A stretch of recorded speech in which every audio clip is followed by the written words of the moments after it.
And in 2019, the last year that we have the full record for, it was $449 billion that Americans gave to charity. Almost 70% of that money came from individuals. Welcome to Critical Thinking Required, hosted by LBW. This podcast is intended for free thinkers, entrepreneurs, and knowledge seekers. Join us as we discuss relevant financial topics, explore with guests their financial journeys, and engage with experts in industries such as space, media and entertainment, real estate, and many more. Buckle up and enjoy the ride. Welcome to Critical Thinking Required. You're with your hosts, myself, Tim Bickmore, and my two colleagues, Dan Weiss and Nathaniel Leach. And today we have a guest, Betsy Hughes. Betsy, thank you so much for joining us on our podcast. We really appreciate it. Hi, everybody. Happy to be here. Before we jump into it, I'm going to make sure that all our listeners get up to speed on Betsy's background. So I'm going to read a short bio, and then we're going to jump into some questions. Betsy has spent her entire career, nearly 40 years, as a student of philanthropy. Just in the last 20 years, she has raised more than $500 million for universities, museums, and human service organizations. She helped build the Smithsonian National Air and Space Museum Udvar Hazy Center in the months following 9/11. She raised more than $250 million in a campaign to support scholarships, capital projects, and endowments for the Illinois Institute of Technology. And in the last year, what she refers to as her hardest of her career, Betsy worked with her colleagues to raise more than $100 million in support of Chicagoans in need as a result of the pandemic. And then in December, United Way of Metro Chicago, where Betsy is the Senior Vice President and Chief Development Officer, was a recipient of the Mackenzie Scott's Tremendous Giving with a $25 million gift. This was part of the $4.3 billion in giving Miss Scott announced. That is amazing, and what a wonderful bio, Betsy. Crazy. It was quite a day when we got that call. Yeah, I can only imagine. I mean, that last gift, that is just a tremendous gift, and what a great gift given by someone, and the amount she gave in general is just outstanding. That's really exciting. She's going to be fun to watch. She's going to keep giving, and we should all keep our eye on how she does it. Absolutely. Well, and Betsy, we're really excited to have you on our podcast to talk about the business of fundraising. A lot of our clients like to give as well. And so I think it's going to be fantastic just to kind of ask a couple of questions, get a lay of the land, and go from there. Nathaniel, I'm going to kick it off to you if you want to start us off. Well, the first question we have for you, Betsy, I think is pretty short and sweet, but I think it's a very big question. It's very loaded. So if you're giving in the USA, where is your money going? So Americans are the most philanthropic people in the world. And in 2019, the last year that we have the full record for, it was $449 billion that Americans gave to charity. $449 billion. And that was a pretty sizable increase over 2018. Now, of course, we don't know what 2020's results will be, and it'll be interesting to watch. And your friends and clients should take a look at givingusa.org, which creates an annual report to keep an eye on. In that $449 billion, who do you think, what type of organization do you think gave the most of that money, guys? Do you think it was companies? Do you think it was families? Do you think it was foundations? Where do you think the money came from? I want to say the wealthiest 1%. Well, you are right that the bulk of the money came from individuals. You're right. Okay. Almost 70% of that money came from individuals. And people tend to think, oh, companies give so much money. Companies were 5% of that money. Foundations were 17%. So that's the big foundations like the MacArthur Foundation, the Hearst Foundation, and bequests, which has been growing and growing, were 10%.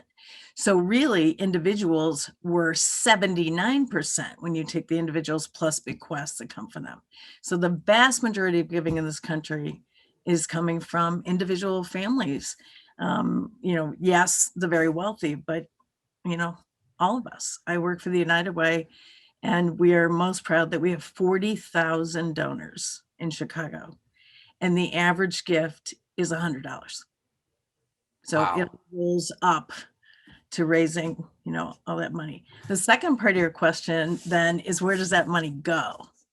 Right? So $449 billion. So people give to religion, they give to education, they give to health, they give to human services. Quiz question back at you one more time. What category do you think gets the most money within that? What would you guess?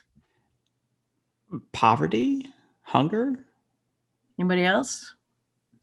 Religion. Can we? Ding, ding, ding, Yeah. ding. We have our winner. So almost 30% of the money given in the US every year historically has gone to religion. Number one, above all else. Education is next at around 14%, human service organizations at around 12%, and then it really drops off from there. So I think we tend to think, our hospitals are getting lots of big money, certainly our museums and the arts, but as a percentage of the giving, those are much smaller groups than religion first in this country for many, many decades. Wow. Yeah, and I have a question, Betsy. So in regards to the overall, like with individuals and then corporations, I think you said 5% is the Yep. overall giving. So does that include companies that are saying, hey, we'll give, 10% of our profits to whatever organization like Tom's or Yes. other organizations? Is that included in that? Yeah. Wow. If they are treating it as a charitable gift, right? Okay. If it's coming out of their marketing budget and it's an advertising expense, no. But if they are treating it as a charitable gift, expecting an IRS tax receipt for that revenue, for that gift, then yes, it counts in there. And then in addition, so if the money's then flowing a lot to like religions or churches or synagogues or whatever it may be, does it then track if those institutions are then giving to other organizations outside of itself? So let's use United Way as an example for that. So the United Way Metro Chicago takes in, last year $100 million, so usually around $50 million, and we distribute that money to more than 200 agencies around Chicagoland. That philanthropy is counted once. It's counted as what United Way reports. It's not then double counted as we distribute that money. Is that what you meant?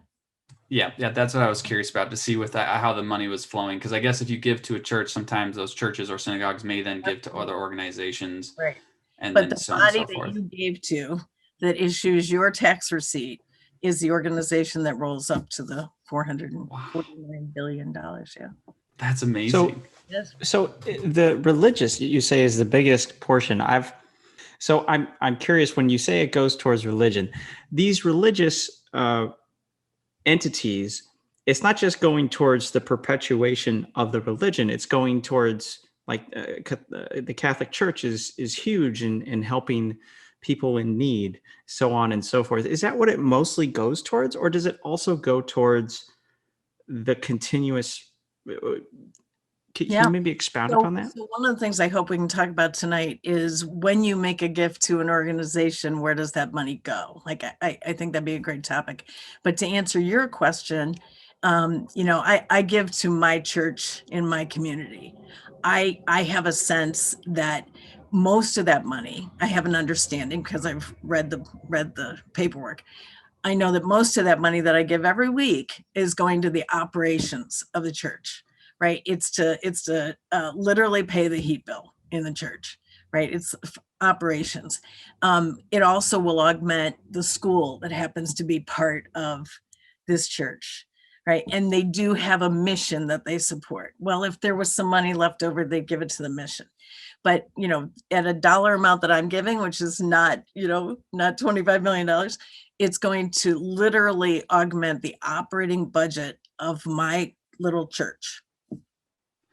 Sometimes individuals may critique nonprofit organizations as that the organizational budget is too high. So, executives are getting paid too much. The founder of the organization is getting too much. They're shifting too much money. Can you talk a little bit about that? Do you feel like that's more of a myth? Do you feel like that's an appropriate representation? And I don't say all, obviously, nonprofits or charitable organizations run in that fashion, but I know a lot of people will be hesitant to donate to larger organizations because of that overall organizational kind of bloat, I guess I would say. To a person who spent my entire career in the philanthropy space, that's hard to hear. I would like to challenge you on that, Steve. Yeah, I'd love to. I think that when you make a list of why do people give, which is a fun list to make, and why do people not give, Mhm. the not give list, not questioning your statement, Tim, but the not give list will have some excuses on it. And I would very much like to talk about this, because I think when you look at why do people give, they're giving to something that they're passionate about. They believe in the organization. Perhaps the mission of the organization has touched their family. You know, if it's a disease related or a university where you've got your education, right? Whatever that is that you are most passionate about is where you ought to be giving, right? So let's drill down on that. If you're really passionate about the organization and you want to make a gift, you want to understand that your money's going to be used effectively, right? So this topic of overhead and operating costs is been reported on extensively, and your clients certainly can look at it. But in general, let me use higher ed as an example. People will say if you're spending in the 20 cents to raise $1, that's an effective organization. And that is a benchmark that's been used, in the industry. If somebody's over 30%, unless it is a startup with very high technical costs, that sounds extreme, right? The organization that I'm in, and certainly in the human service space, over 20% is unusual. And in fact, most United Ways are in the 12 to 15% dollar amount. But where I want to counter the question, so I find those numbers to be very reasonable myself. Others will interpret them as too high, right? It will be a matter of your own opinion. What I would challenge a donor to do is to really understand what that money is used for, right? So in higher education, we know that the cost of educating a student, and I'm going to use a private university because that's my experience, the cost of educating each student wildly exceeds the revenue that is coming into the university, wildly exceeds what any family pays in tuition. So that has to be offset by philanthropy, and hopefully a very large endowment that the university has built over decades that they can rely upon. So when you look at the operating budget of a university to pay the faculty, to fund the heat and electric for all those buildings, et cetera, et cetera, et cetera, and you put in the revenue that's coming in from families, philanthropy is a big piece of that. So there is a cost to run a development organization in a university to raise that kind of money. And if that's 20 cents on the dollar, I find that to be reasonable, but certainly other people might not. Aunt Betsy, and I did say aunts, right? So everyone knows that. Aunt Betsy, I think everybody gives, right, for such different reasons. And I'm sure you probably could peg down some of the statistics behind that. Carrie and I feel we give a fair amount of our income to charitable causes throughout the course of the year. And our primary reason to do so is because we're trying to build a community, and community is extremely important. And for me, that goes back to childhood and having been displaced from a community and so on, and trying to find that, primarily because I want my daughter to experience that, right? Yeah. That's really what at the heart is for me. And I'll always give because of that pull. And I'm guessing a lot of times you're seeing really personal reasons driving people. I'm curious if you could talk a little bit about maybe if there are some statistics there you can place in there, but more so, you've seen so many stories over nearly a 40-year career. Can you speak to maybe one of your favorite giving stories and the real drive behind it? Yes, yes, yes, all of the above. So congratulations on prioritizing giving and supporting your community. That's amazing. Not everyone does it. And I think a wonderful takeaway from this conversation is to encourage everyone to think about giving, perhaps more than they currently are. I think I want to pause at your comment about Leora.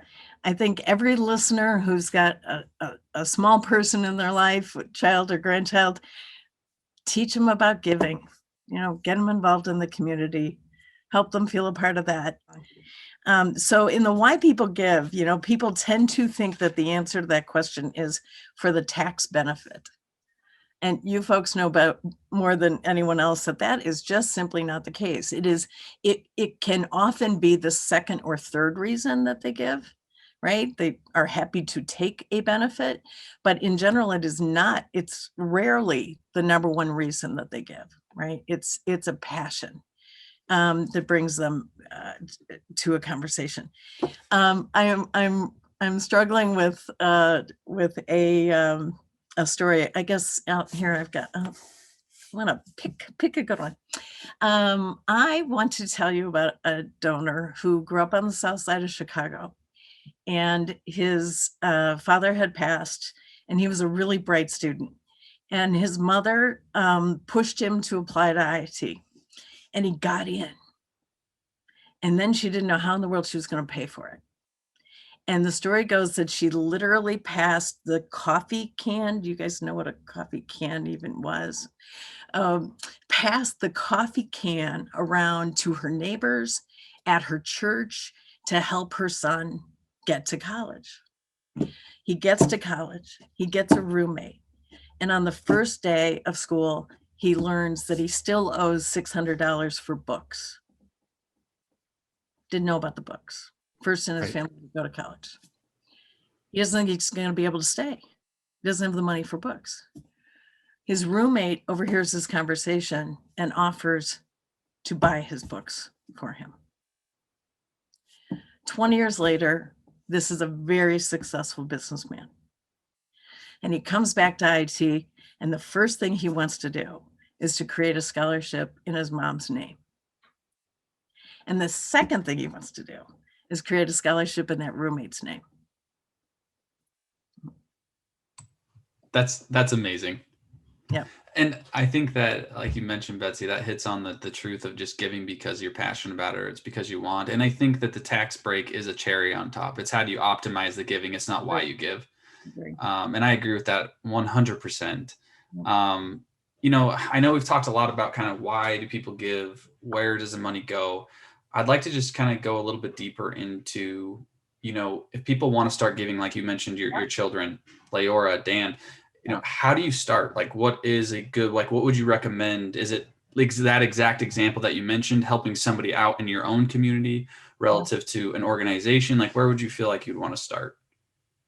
I think pick one, right? Pick one passion, pick one place, pick one organization. So, we live in Oak Park, Illinois, which is adjacent to a challenging neighborhood on the west side of Chicago named Austin, where there's a lot of poverty. And, I literally am 2 blocks away from that. I wanted my kids to understand the difference of crossing over Austin Avenue, right? So we got involved with a couple of organizations where we could go volunteer. And, we went and served breakfast in the church basement.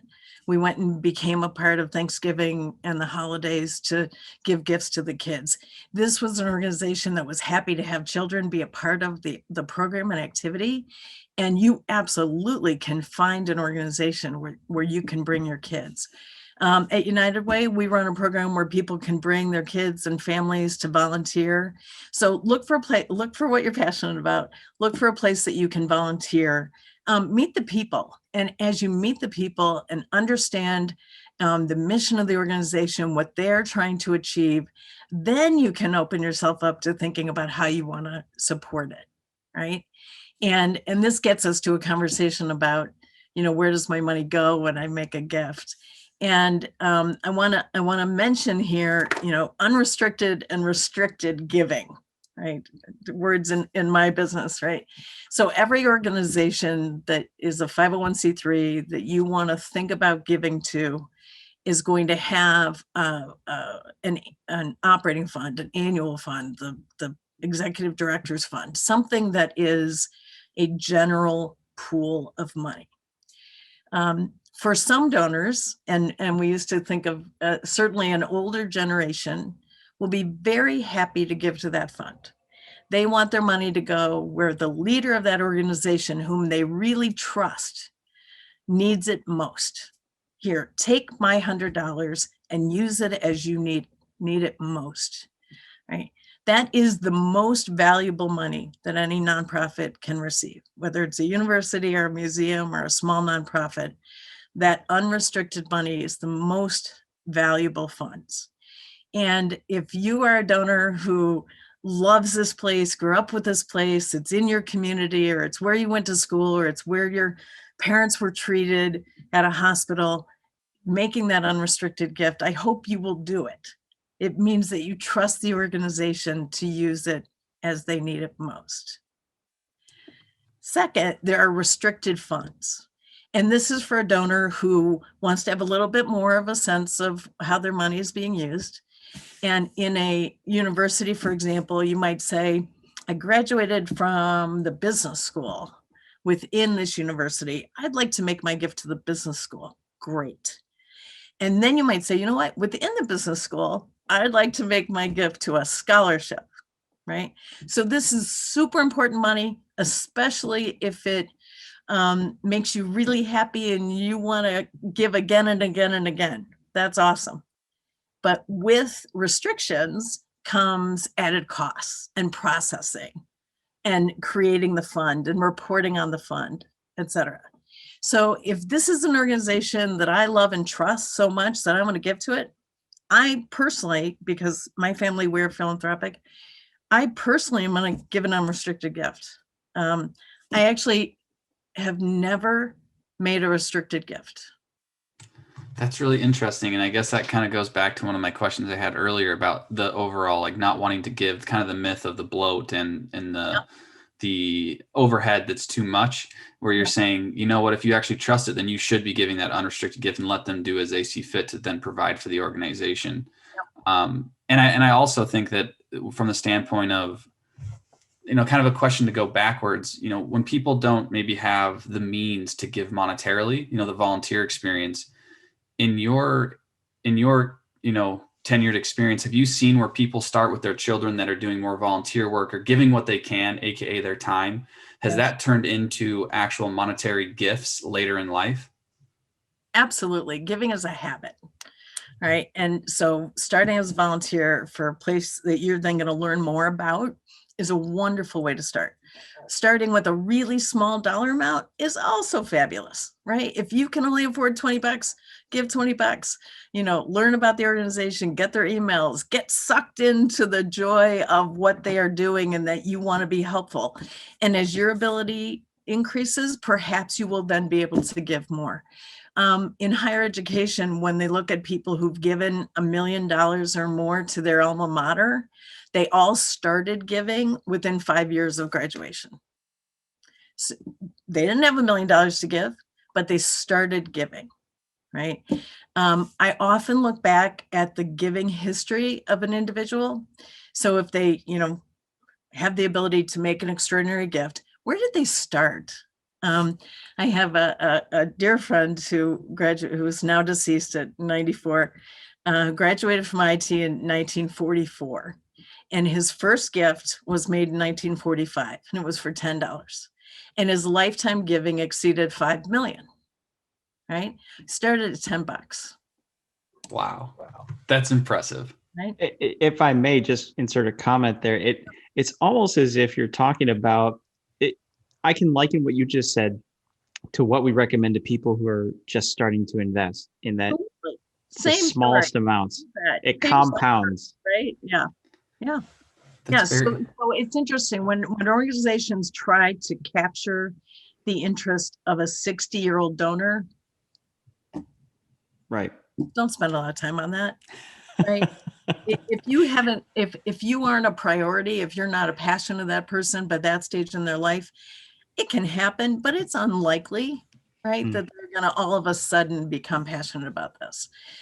So, give me somebody in their 20s and 30s where we have the ability to engage them as a volunteer, to steward their gift and help them understand, the impact that they've had. They're going to be with you for life.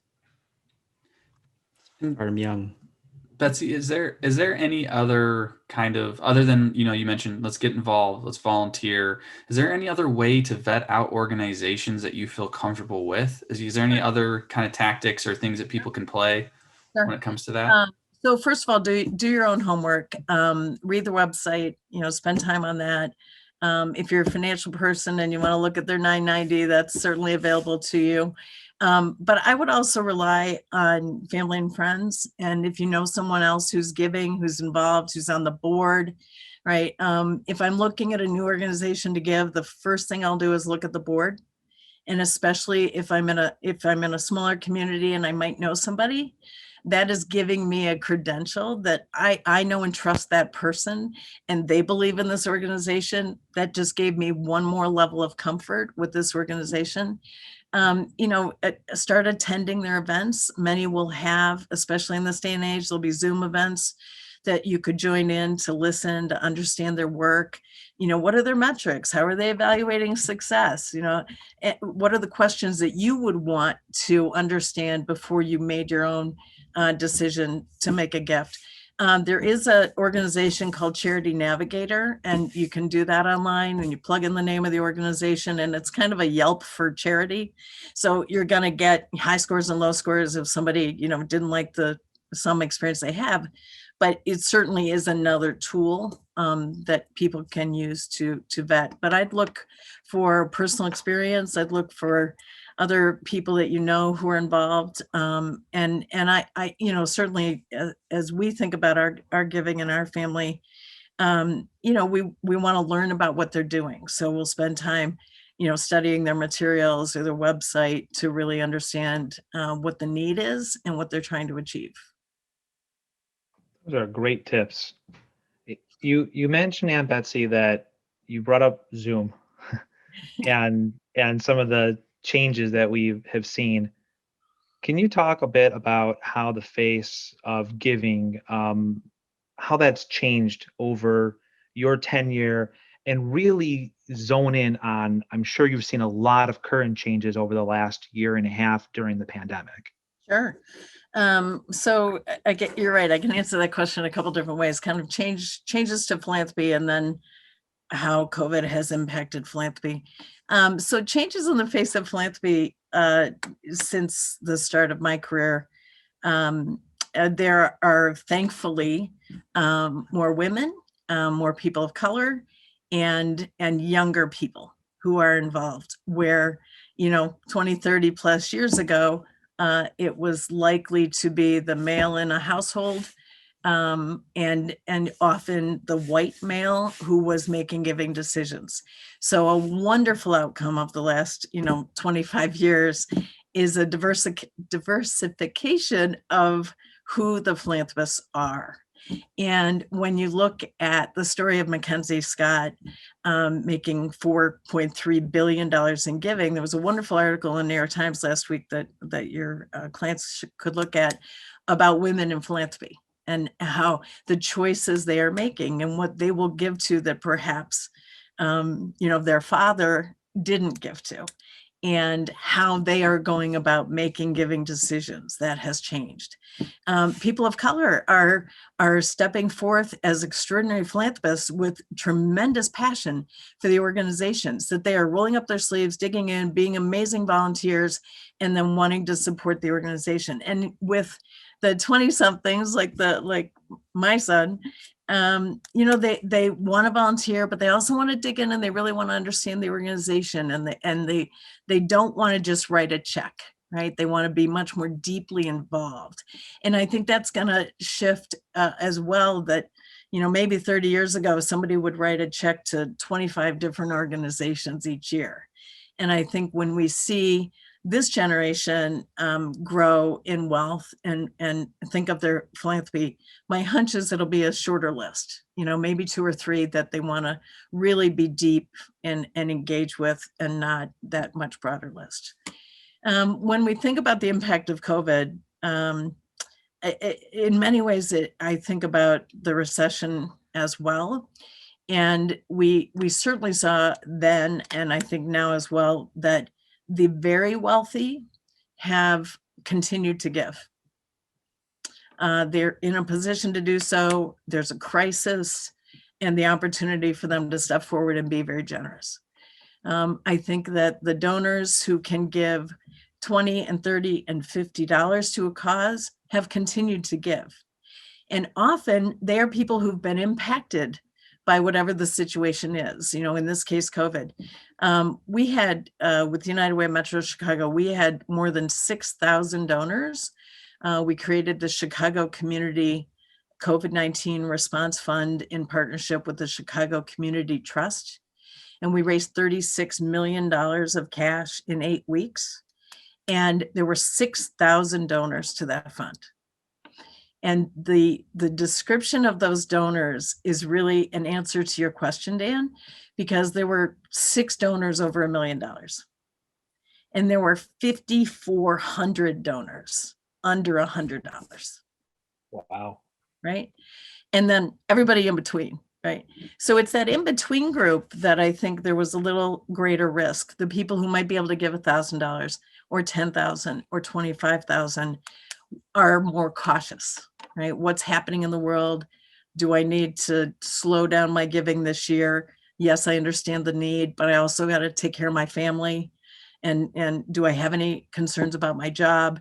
So that group, we absolutely saw a slowdown or a hesitation or I'm going to wait and see how this all turns out next year in terms of giving. Those stats are amazing, and it makes me feel good that people are willing to give even that $50 to people in need. My question to kind of follow up on the future changes of philanthropy, and this might be a little bit off the beaten path, so I'm just kind of curious on your opinion. And I'm going to bring up Bill and Melinda Gates, and I'm going to bring up their foundation. So, I was listening to one of Bill's podcasts a few weeks back, and he had mentioned, I didn't know this, that when both Bill and Melinda pass, their foundation has to be wrapped up and closed down in 10 years. So everything has to be spent and out within a 10-year period. Now, what's interesting is if you read back, Warren Buffett has always kind of come up with that same idea that he does not like endowments and he wants things to be spent. Do you feel Bill and Melinda will make that popular where you won't see as much endowments and more spend directly into the communities that it's supposed to affect, relative to like a Rockefeller that the foundation's been around for What an awesome decades? question. And what an honor for me to humbly put forth my point of view on this. So first of all, Mr. Buffett is doing the same thing. His plan is 10 years after his passing. And fortunately, they have been involved with United Way across the country. So I'm aware that his son, Peter, who was a Wisconsin guy, has said, Dad, hurry up. We can't spend all that money in just 10 years, and has encouraged him to start making some legacy gifts while he's alive. I see the flip side. I've been a part of meeting with several foundations who are generations away from the founder. And now it is a staff-driven mechanism more so than the original family. And when it is that far away from what the original family intended, and as the world has changed, the needs have changed, the staff are making absolutely the best decisions they can, as closely aligned to what the needs of the founder wrote 30 years ago. But it's still going to be far away from what that original donor's intent was. So I've been the recipient of foundation gifts given, 4 generations after the donor had passed. And that, while I admire it and appreciate the giving, it makes me really, really value what the Gateses and the Buffetts are doing. Great answer. I'm curious from a change standpoint too. What if any changes have you seen in motivating the volunteer base? So many of these organizations are so dependent on lay leadership. Yeah. How has that been different? Well, it's a crisis now, right? When people don't want to leave their home and volunteer and put themselves at risk. And, the food pantries that have popped up throughout Chicago in our poorest neighborhoods and have been sustained since March don't have enough volunteers to actually run them, right? So when we are all comfortable leaving our home and interacting with other people and being a volunteer, it's going to help a lot, because right now it's a serious problem for many nonprofits. In leaving the series here of final thoughts, you probably don't know this, Aunt Betsy, but a couple of years ago, a friend and myself co-chaired a campaign for a local organization where we raised about $1 million that year. And it was a very challenging experience, but also in a lot of ways of changing in ourselves, right? From what we learned standpoint. And so many times I heard the phrase, oh, give until it hurts. I think the phrase is off. I think it should really be given till you feel really good about it. Yep. And, I guess that's my thought too, is it's sometimes nice to receive, but receiving is not close to the same feeling, and I mean even mentally and from a physical standpoint, as it is to actually give. I know there's been a lot of studies about how much more impactful to your health and well-being it is to give than to actually receive. Here. Yes. So give until it feels great, right? Give until you're proud and bursting at the seams that you've been a part of this wonderful organization that you helped raise $1 million for, right? Stay close to them, understand, follow their trajectory and be proud that you've been a part of it. Will, my son, was 5 when we opened the Smithsonian Air and Space Museum. And I gave the $250 to get his name on the little walkway on the way up to the museum, right? I mean, you want your own legacy as well. Tiny little, walkway, brick on the walkway. But I was so proud to be a part of bringing that museum to our country, right? Giving should be joyous. It should make you feel great. And if you don't feel great about writing that check, don't do it. I mean, and Betsy, that's honestly part of my thoughts. And I mean, this was fantastic, by the way. I think the insights that you have and you provided are wonderful. I think it really highlights and spots that giving is important, and giving in any capacity that you can, regardless if that's $5, if that's your time, whatever it may be. I will also say that working inside a nonprofit is not that easy, and is not always is the most fun. Coming from experience, I've sat on a few nonprofit boards locally in the community, and it's difficult. It's hard to raise funds. It's hard to get people to volunteer, to get good work, because everybody has a full-time job in addition to what they're doing within the volunteer activities. But the amount of impact that those organizations can make within the community are above and beyond what you could probably imagine. And volunteering, and I will say that I've taken a lot of lead from Dan. Dan is probably one of the biggest donors or givers that I know, in a lot of aspects. And he gives a lot of his time to the community to build a strong community. And it really is worth it. And I will say, I think I agree with you that I will always be a donor in some sort of way, because I've started as a habit through different ways, and I will probably continue. My alma mater, I do a lot of different work with them when I can, because it was so important to me and what that provided for me. So it was a private institution, similar to like you mentioned. So I was a lot of reminiscing. Come on, shout out. Let's say that again. Shout out. Where'd you go to school? Lawrence University in Appleton, Wisconsin. I know the chairman of the board. The chairman of the board is an excellent donor throughout Chicagoland. Good guy. Really? That's Dave awesome. Dave Flowers. Shout out to Dave Flowers. Northern Trust. Yep. I'm familiar with Dave, actually. I haven't met Dave, but I met him actually when I went on the Chicago trip when I was in school. He probably doesn't remember me at all, but I did meet him at that point. But Dave has done a lot for the university in a lot of ways.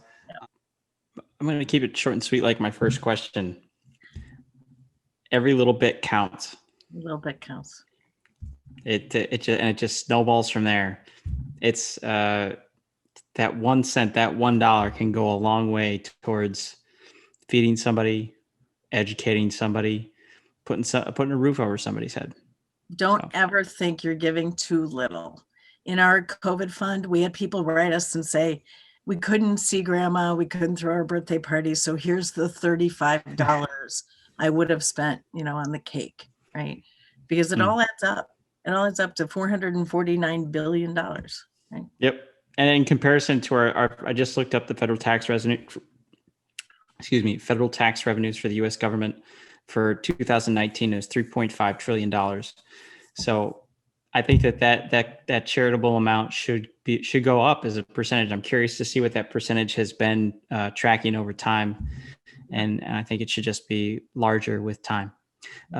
Betsy, your last thoughts? Sure. I want you to understand that the people who work in those organizations are your champions. They care deeply about the organization. They're passionate or they wouldn't work there. And having a relationship with that individual who in many cases will stay there for a really long time, right? So who's the alumni director at your alma mater? Get to know that person, right? Again, you're going to feel closer to the organization you're giving to. These are consummate professionals who want you to have a great experience in giving and in being involved as a volunteer. Don't miss out on having a great relationship with your fundraiser. How's that for a weird sentence? But when I, think of the stories of the tens of thousands of donors that I've worked with over the years, right? They stay in touch, right? You become part of one another's life. And Betsy, I want to thank you on behalf of all of us for joining us tonight and spending time and sharing just this wonderful perspective. And I want to take one more step even further there. You mentioned it in the podcast a little bit, but I just got to say, your children, my cousins, are wonderful people, and they really do look at this world with their heart first. And I know that is a credit really to you and Uncle Lyle on parenting, but then teaching them about this component of what you've made your life's work. It's really poured over into them, and it's definitely evident. So Thanks. not just thank you for joining us today, but thank you for spending a career in this important field and then teaching it to others, raising it into others that's one hell of a gift. So we want to thank you for that. And we also want to thank our audience for tuning in as always and joining the lot of us thinking critically and talking about the things that we love. Take care and have a great night. Bye-bye. Thank you. Thank you for taking the time to start your journey of thinking differently and listening to LBW talk about stuff they love. Until next time.